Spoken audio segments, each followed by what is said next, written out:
What's going on, everyone? Welcome back to the channel. It is Keflos here, and today we are gonna be continuing our playthrough of Labs of Legends here in Legends of Runeterra with Pyke here in the Saltwater Scourge lab. So as usual, if you guys going to enjoy it, leave a like on this video and hit that big red sub button down below. And yeah, at the same time, I'll be grateful and appreciative of your support, but most importantly, you won't miss when I upload the next episode. Okay, jumping back into it, this could potentially be the final episode, or I think it is the final episode. I'm not really sure. We're just gonna have to see how time works out itself.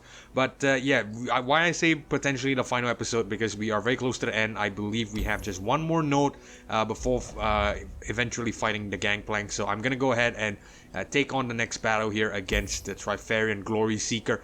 Actually, what I want to do, just to be safe, I know it's not, you know, too great in terms of economy, but I feel like this is necessary. So, you know, with only one more node before the Gangplank, I think this is a fight. I'm not really sure, but just to be safe, what I want to do is I want to go and heal up first before I take on the Trifarian Glory Seeker. We are currently at 27 out of 32 health, so, you know, we're very close to full.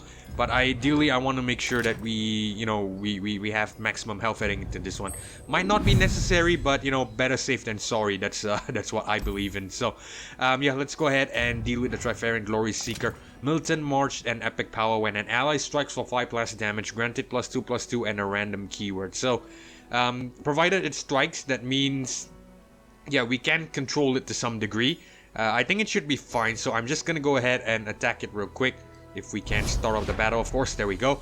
Alright, so the game plan in heading into this one is, as usual, get cheap units on and then just attack and attack and attack, and we can beat the AI before it gets to massive, to major, if that's the term I'm looking for.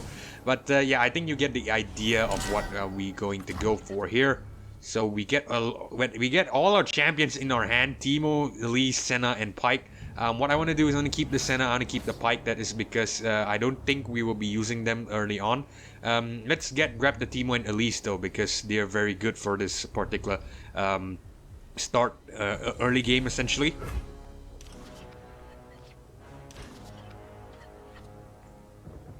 Yeah, kinda meh. I would have preferred something else better here, but we get a Sharkling, so I think that's okay. Blade Squire on. Just want to double check the power. When an ally strikes for 5+ damage, granted +2/+2 and random keyword. So it's fine. Okay, I'm gonna bring on Teemo. Reporting in. It's my time. Gonna block with this.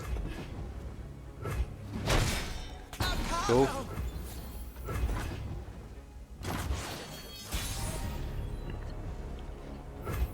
Okay, so let's bring on the Elise, I think.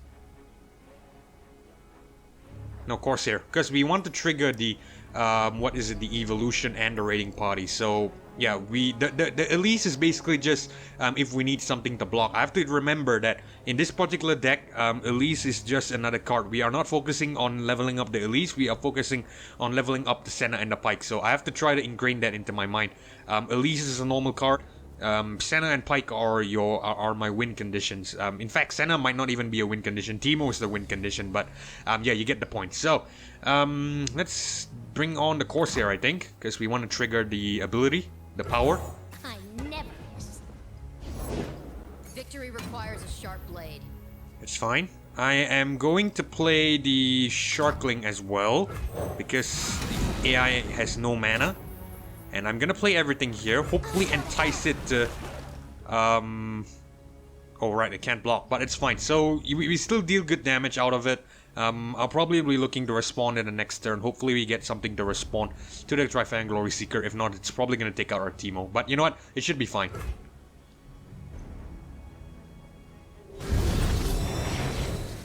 With a Pyke as well. Very nice.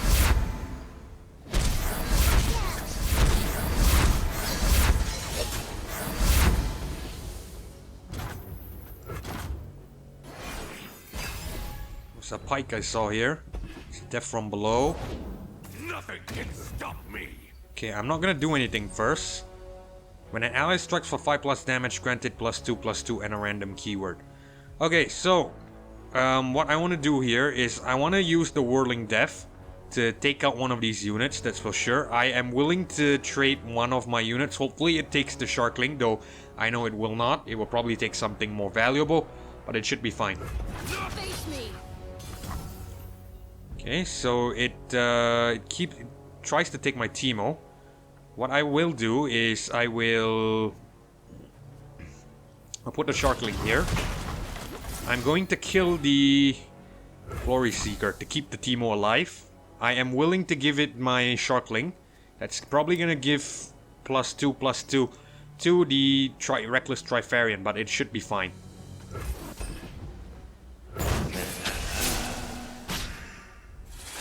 Remember me. So it gave it Spell Shield. I think it's alright though. So that means we can't target it with Death from below. It should be alright. Let's bring on the Navigator because it's an 8/10 card and we can trigger Scout. I think it should be alright. Ride on! Yeah, we're fine. Let's keep the Treasure Seeker on the board first because, you know, it won't be dealing damage to anything. The Reckless Trifarian can block, obviously. So, yeah.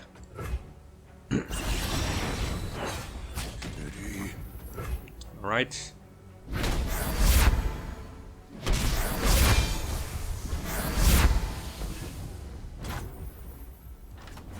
I think it should be...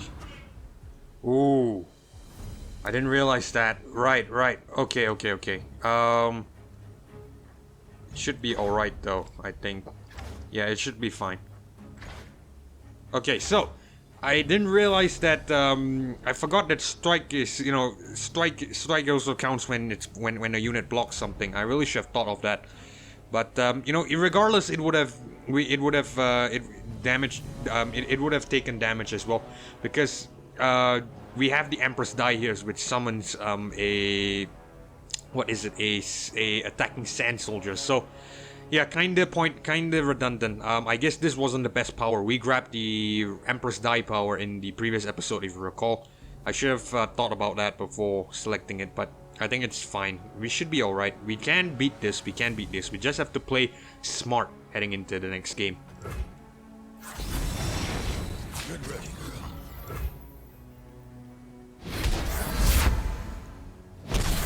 Doesn't mean everything. Okay, cool. See what it does this turn. We might bring on the Pyke if push comes to shove.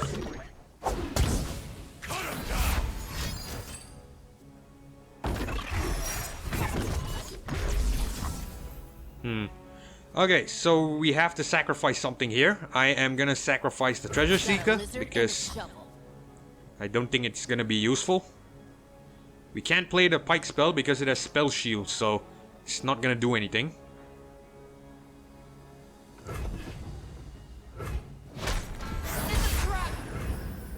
It can't block next round either, so I think we should be fine. I'm just gonna bring on a... Just gonna bring on an Elise, I think. We still win here next round, I believe. I don't bite. It's alright. Yeah, I think it should be fine regardless. We still win next round, I think.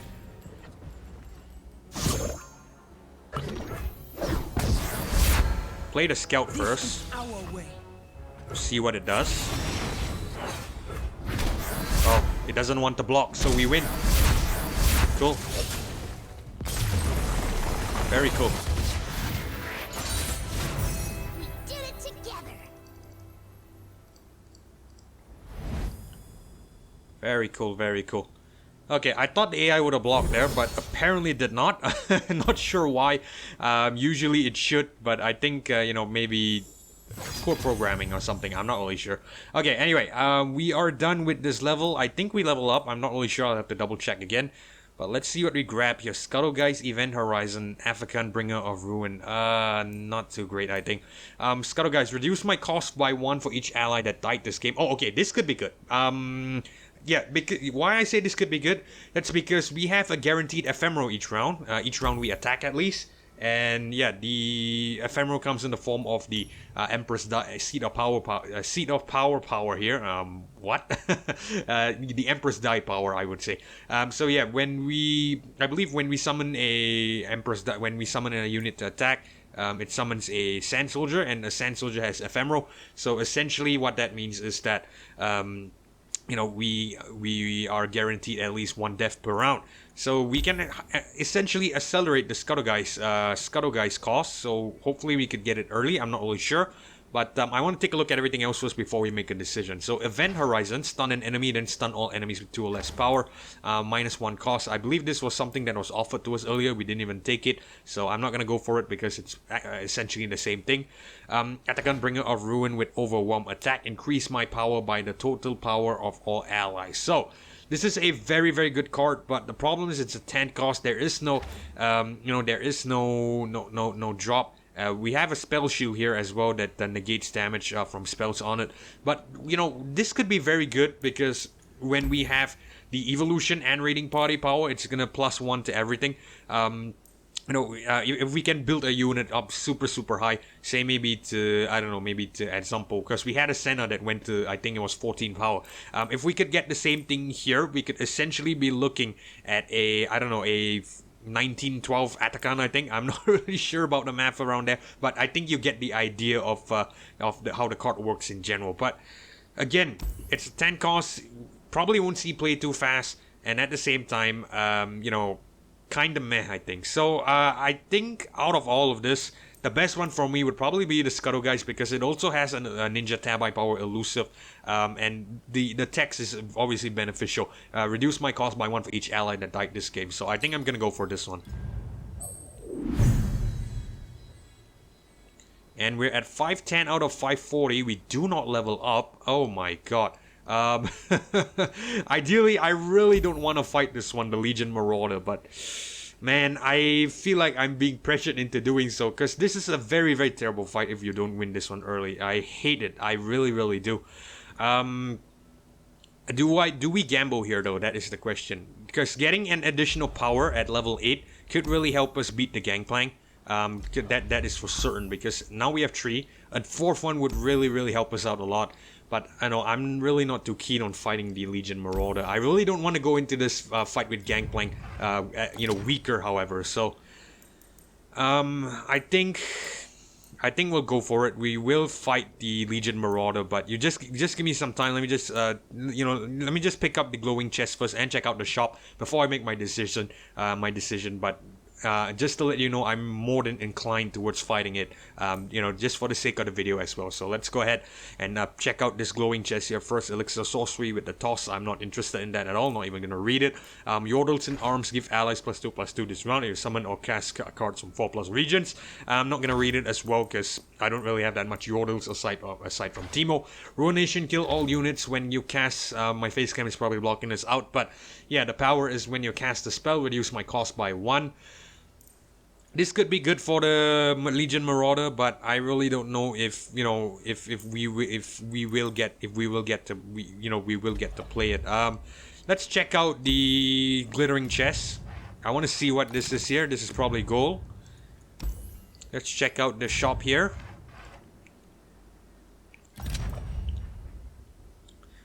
Okay, hopefully there's something good. Shop's a bit buggy. Just give me a second. Let me just there we go. Okay, so let's see how they grab here. Snapjaw Swarm, Fleet Admiral Shelley, Unyielding Spirit. Oh, this could be good, the Unyielding Spirit. -1 cost on it, so it's a 7 cost card. But the Island Navigator could be good as well, from what I'm seeing here. Iterative Improvement, pick a follow, create a copy of it in hand with +1/+1. Not too interested on that. Fleet Admiral Shelley, with for every 2 spells you cast in a round, grant other allies +1/+1 with the Brutalizer, so it grants it Overwhelm. It is an elusive, but it's a 5 cost, so I don't think I want this. It could be good. So the only 2 cards that are great here are the Island Navigator. It's an upgrade to it, +0/+2. And I think the Unyielding Spirit is good as well with the fast cost. But, it's an 8 mana card with -1. It's -1. As you can see here, it's a 7 cost card. I don't think we'll be playing it too often. So I think what I want to do is I want to grab at least 1 Island Navigator. so that I can give it the the giant spell upgrade, which is the +0/+2, and I think I'll be happy with this. I really don't want to essentially just actually wait, hold on, I think I want to grab the unyielding spirit just because we might find use for it. I don't think so. I'm just gonna grab 2, but I don't think we'll find use for it.